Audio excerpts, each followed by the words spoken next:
Assalamualaikum warahmatullahi wabarakatuh. Waalaikumsalam warahmatullahi wabarakatuh.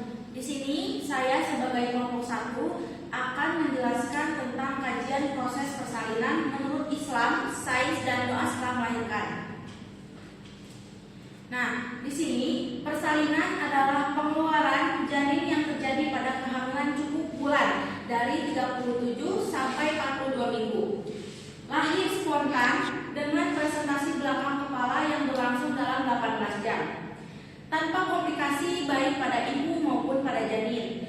Nah, persalinan juga proses di mana bayi, plasenta, selaput ketuban keluar dari uterusnya ibu. Dalam hadis-hadis Nabi Muhammad SAW memberikan petunjuk dan pedoman terkait persalinan serta perlunya memberikan dukungan dan perhatian kepada ibu yang melahirkan. Beberapa hadis yang relevan akan saya tampilkan. Nah, di sini ada hadis menurut H.R. Bukhari dan Muslim. Beliau mengatakan bahwa seorang wanita muslim diberi pahala sebagaimana itu seorang jihad dalam perang kecil ketika dia melahirkan anaknya. H.R. Ahmad. Pada hadis ini menekankan berupa berapa besar pahala yang diperoleh seorang wanita yang sedang melahirkan anaknya. Sebagaimana seorang mujahid dalam perang kecil, sesungguhnya seorang wanita yang meninggal karena melahirkan di sisi Allah seperti seorang syahid, dia akan diampuni dosanya yang lalu gitu. Lalu hadis ini menunjukkan bahwa wanita yang meninggal karena melahirkan akan diampuni dosa-dosanya dan diberikan status syahid di sisi Allah Subhanahu wa taala. Nah, di sini ada juga menurut H.R. Bukhari dan Muslim, berbahagialah ibu bayi karena sesungguhnya dia akan mendapatkan 2 kali keberuntungannya, yaitu ketika mengandungnya dan ketika melahirkannya. Nah, lanjut di sini ada pendapat menurut ulama. Pendapat ulama mencakup aspek moral, etika dan kesehatan terkait persalinan. Mereka menekankan pentingnya memberikan dukungan moral, perlindungan dan perhatian kepada ibu yang melahirkan. Ulama juga menyoroti pentingnya merawat dan memberikan perawatan yang baik kepada ibu hamil maupun bayi yang akan dilahirkan. Perlu juga kita hormati proses persalinan sebagai bagian dari rahmat Allah Subhanahu wa taala dan anugerahnya kepada manusia. Dukungan itu baik secara fisik maupun fisiologis, hak ibu atas perawatan medis yang adekuat, juga ada hal yang sifatnya itu dukungan emosional dan pemulihan pasca melahirkan. Lanjut ke slide berikutnya. Nah, di sini ada perbedaan antara persalinan menurut Islam dan sains. Pendekatan terhadap perawatan Islam mendorong untuk memberikan perawatan yang baik kepada ibu hamil dan ibu yang melahirkan dengan memperhatikan aspek spiritual dan psikologinya. Sains juga mengutamakan perawatan medis dan pemantauan yang lebih berfokus pada aspek fisik dan kesehatan. Pemahaman resiko dan komplikasi sains memahami resiko komplikasi persalinan melalui penelitian ilmiah dan data medis, serta menggunakan teknologi untuk mendiagnosa dan mengatasi masalah. Ada pemahaman tentang resiko komplikasi. Seringkali terdapat juga keyakinan pada kekuatan doa, tawakal, terus itu kayak sikap pasrah kepada Allah dan pengaruh spiritual dalam menghadapi tantangan yang sedang dialami oleh seorang ibu. Nah,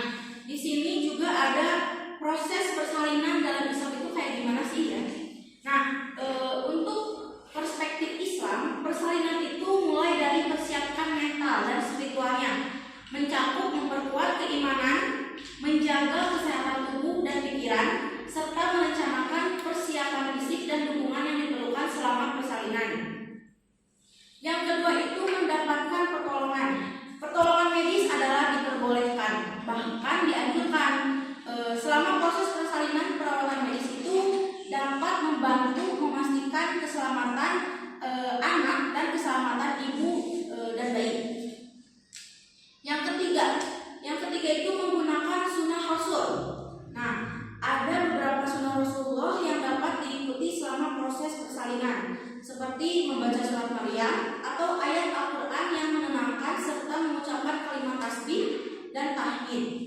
Yang keempat itu ada perawatan dan dukungan untuk keselamatan yang tadi yang kayak keselamatan emosional, dukungan emosional. Nah, di situ itu termasuk ke dalam perawatan dukungan perspektif Islam, karena dengan itu bisa memberikan dukungan moral, fisik dan emosional kepada ibu baru dan bayinya. Karena dengan dukungan itu ibu tidak akan merasa takut, tidak akan merasa stres, karena ada dukungan emosional dari keluarga maupun dari orang tua calon bayinya atau juga dengan ayah.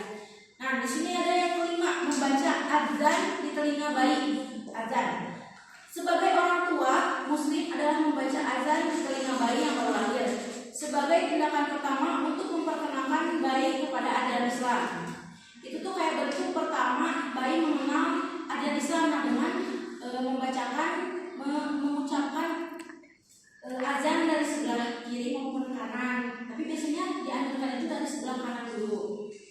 Nah, di sini juga kita harus terus berterima kasih kepada Allah Subhanahu wa taala karena penting untuk bersyukur kepada Allah atas kelancaran proses kelahiran, persalinan dan kesehatan ibu dan bayi ini bisa dilakukan melalui sholat, syukur dan membaca doa ke atas rasa syukur yang diberikan gitu atas kelahiran, keselamatan antara ibu dan janinnya. Nah, setelah melahirkan ini ada yang diwajibkan dalam perspektif Islam, yaitu mandi wiladah. Mandi wiladah adalah mandi wajib yang harus dilakukan oleh setiap wanita pasca operasi persalinan.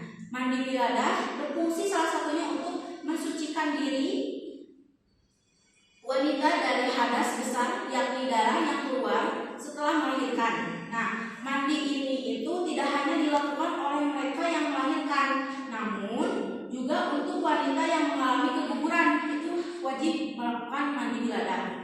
Berbeda dengan kondisi mandi yang dilakukan setelah darah nifas tidak lagi keluar atau setidaknya 40 hari. Mandi wiladah dilakukan segera, terutama sebelum mandi masa nifas. Setelah melahirkan ini kita sebelum menginjak masa nifas itu harus melakukan mandi wajib wiladah yang tadi sudah saya jelaskan. Nah, di sini ada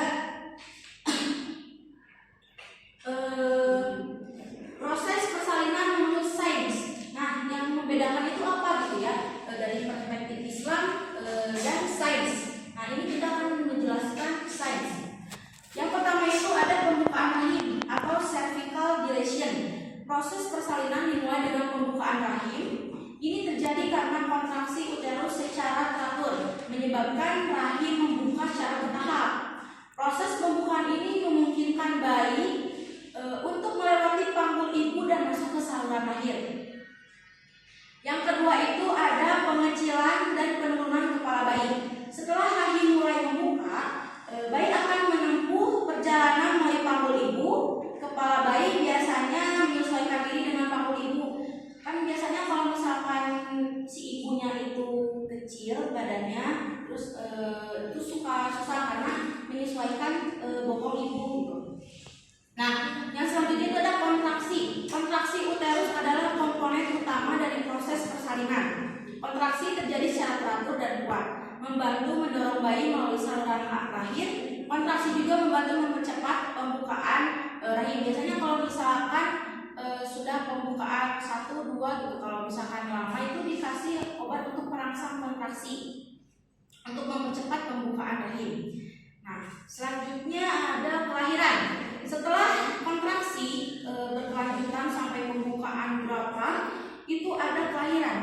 Kelahiran itu telah mencapai ukuran yang cukup besar dan bayi telah menempuh perjalanan melalui saluran rahim. Proses kelahiran dimulai, bayi biasanya dikeluarkan melalui vagina secara alami atau melalui prosedur bedah jika diperlukan. Nah, yang kelima itu ada plasenta lahir atau placental exclusion. Setelah bayi lahir, plasenta itu perlu dikeluarkan dari tubuh. Itu plasenta itu ari-ari ya kalau kita biasa mengenal.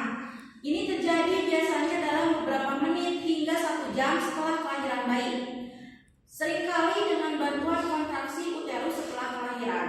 Nah, yang keenam itu ada pemulihan pasca kelahiran. Nah, setelah ada kelahiran masih ada pemulihan. Pemulihan ini akan mengalami serangkaian perubahan untuk pulih, termasuk penurunan kadar hormon, kehamilan, pemulihan rahim ke ukuran normal, serta penyesuaian fisik dan emosional terhadap perubahan yang terjadi. Lanjut, di sini ada perawatan. Nah, setelah pemulihan pasti akan ada perawatan untuk kesehatan pada ibu juga nih, pada perawatan. Penting untuk memastikan bahwa ibu dapat perawatan medis yang memadai, pemantauan kesehatan ibu, bayi, serta memberikan dukungan fisik, emosional, dan praktis kepada ibu. Nah, di sini ada beberapa jenis persalinan. Yang pertama itu ada persalinan normal. Bagaimana persalinan normal secara Islam maupun sains? Secara umum mengungkapkan kelangsungan hidup dan mencapai derajat yang kesehatan tinggi bagi ibu dan bayinya melalui berbagai upaya yang terintegrasi dan lengkap serta terinvestasi minimal sehingga prinsip keamanan dan kualitas pelayanan dapat terjaga pada tingkat yang optimal. Nah, di sini tujuan dari proses persalinan normal ini memberikan upaya dalam mencapai pertolongan persalinan bersih dan aman dengan memperhatikan aspek sang ibu dan bayi, melindungi keselamatan ibu dan bayi baru lahir, BBL mulai dari hamil hingga bayi selamat. Lanjut ke persalinan kedua itu ada persalinan dengan operasi sesar. Nah, melahirkan merupakan peristiwa alamiah yang menakjubkan ya. Ketika seorang ibu mampu melahirkan bayinya melalui jalan lahir normal, ada sensasi fisik yang dirasakan oleh ibu. Mampu bekerja sama dengan tubuhnya, memainkan orkestra hormonal sehingga tercipta simfoni yang harmoni. Dengan demikian ibu mendapatkan kenikmatan dalam proses kelahiran. Nah, kalau misalkan lahir secara normal itu ibu akan mendapatkan kebahagiaan yang berbeda dengan operasi sesar. Nah, pandangan Islam terhadap operasi sesar itu bagaimana? Nah, pandangan Islam terhadap operasi sesar. Pandangan Islam terhadap operasi sesar menurut Ustadz Bahtiar Nasir mengatakan bahwa melahirkan anak dengan operasi sesar hanya boleh dilakukan dalam keadaan darurat medis sebenarnya ya. Banyak alasan karena kecantikan, bisnis, dan memilih hari hoki ya. Biasanya kalau misalkan tanggal ini itu membuat hoki untuk keluarganya. Padahal keberuntungan itu semua hari bagi Allah itu baik ya. Tidak berbeda. Operasi sesar sebagaimana diketahui dilakukan dengan merobek perut. Dan ketika operasi awalnya terbuka, akan tetapi dilakukan untuk menyelamatkan jiwa ibu dan anak untuk menghindari hal-hal yang berbahaya yang bisa terjadi. Ulama mengeluarkan fatwa bahwa bolehnya operasi sesar dengan indikasi medis dari dokter yang terpercaya. Jadi yang tadi di atas itu kayak kecantikan, bisnis, terus ingin melihat tanggal itu belum dijelaskan benar diperbolehkan atau tidak. Tapi di dalam menurut Ustadz Bahtiar ini beliau mengatakan bahwa itu tidak baik ya, karena untuk ibunya juga buat janinnya juga. Para ahli yang menetapkan kondisi tersebut bukan karena keinginan orang per orang, apalagi karena alasan kecantikan, bisnis, rumah sakit, dan karena alasan memilih hari hoki. Keberuntungan semua hari adalah baik bagi Allah. Nah, di sini ada indikasi yang akan terjadi jika melakukan operasi sesar, bahwa pada operasi sesar irisan perut itu dalam rahim secara vertikal memang membuat ibu hamil rentan mengalami pembengkakan pada rahim saat mengejen para proses persalinan normal. Namun saat ini dokter lebih sering melakukan sayatan yang harus dipahami calon ibu yang memilih operasi sesuai sesar adalah kesulitan bernapas. Jadi banyak yang melakukan operasi sesar itu mengalami kendala kesulitan bernapas pada si bayi. Meskipun hal ini lazim terjadi pada bayi yang lahirnya prematur. Nah, di sini juga ada doa setelah melahirkan. Doa setelah melahirkan pada anak yang baru lahir ada ini. Allahumma ij'alhu baron taqiyan rasyidan wa ambit kufit islami nabatan hasanan. Yang artinya, ya Allah, jadikanlah ia bayi yang orang baik, bertakwa dan cerdas. Tumbuhkanlah ia dalam Islam dengan pertumbuhan yang baik. Nah, yang kedua dari surat Al-Imran ayat 36 pada pertolongan ayat terakhir, pada potongan ayat terakhir di surat Al-Imran.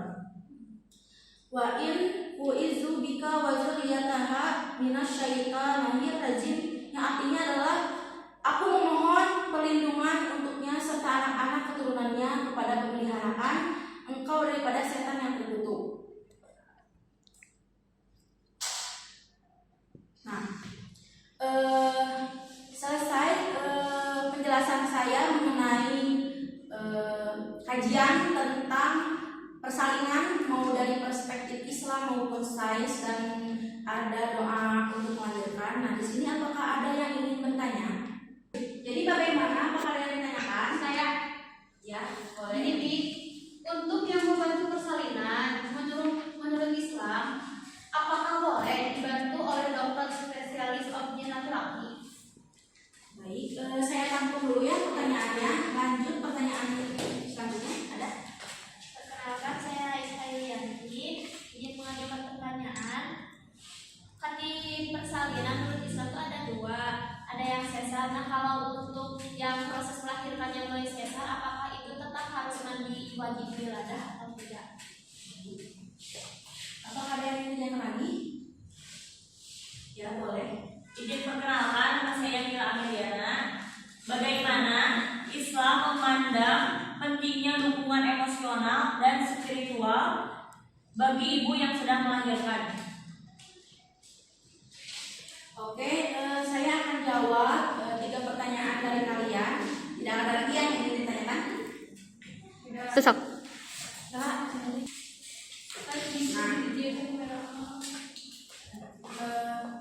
Dah. Untuk pertanyaan dari Teh Hamia tadi, itu untuk yang membantu persalinan apakah boleh dibantu oleh dokter spesialis objin laki-laki atau tidak ya? Nah, menurut perspektif Islam itu dalam situasi darurat membantu persalinan boleh berupa dokter laki-laki ataupun perempuan. Namun ada pandangan yang berbeda di antara ulama tentang hal ini. Beberapa ulama memperbolehkan bantuan dari dokter laki-laki dalam situasi darurat jika tidak tersedia dokter perempuan yang kompeten atau jika kesehatan ibu dan bayi dalam bahaya. Namun ini tetap menjadi perdebatan di kalangan ulama, dan keputusan akhir biasanya tergantung pada interpretasi masing-masing individu atau mazhabnya. Banyak ulama yang menurutnya kayak gini, nah bagaimana kita percaya yang mana gitu. Tapi yang bagus itu masih ada dokter perempuan, ya sama dokter perempuan. Tapi kalau ada darurat itu diperbolehkan. Nah, untuk pertanyaan kedua, kalau persalinan dengan sesar, apakah tetap harus mandi wiladah atau tidak? Dalam Islam mandi wajib setelah persalinan atau mandi wiladah merupakan bagian dari tata cara yang disyariatkan.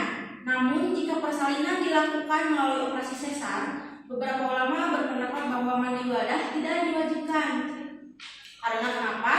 Karena tidak terjadi proses keluarnya janin melalui jalan lahir.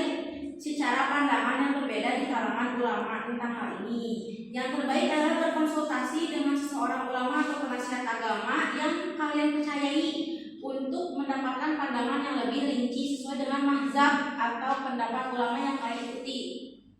Nah, kenapa diwajibkan untuk yang normal? Karena mungkin lahirnya dari ini ya. Karena kan kalau misalkan sesar itu dari perut, jadi mungkin pandangannya akan berbeda. Nah, saya akan menjawab pertanyaan ketiga. Bagaimana cara Islam memandang pentingnya dukungan emosional dan spiritual bagi ibu yang sedang melahirkan? Nah, dalam Islam memberikan dukungan emosional dan spiritual kepada ibu yang sedang melahirkan dianggap sangat penting. Ini tercermin dalam ajaran agama yang mendorong untuk memberikan perhatian, penghormatan, dan dukungan kepada ibu selama proses persalinan. Nah, di Islam itu ada beberapa cara dukungan emosional untuk ibu yang akan melahirkan. Yang pertama itu berikan beliau doa dan zikir. Dukungan spiritual, doa dan zikir itu dianjurkan dalam Islam karena memberikan ketenangan, kekuatan, kesabaran kepada ibu dalam menghadapi proses persalinan yang mungkin menantang. Yang kedua itu penghormatan terhadap ibu karena ibu telah mengalami 29 bulan.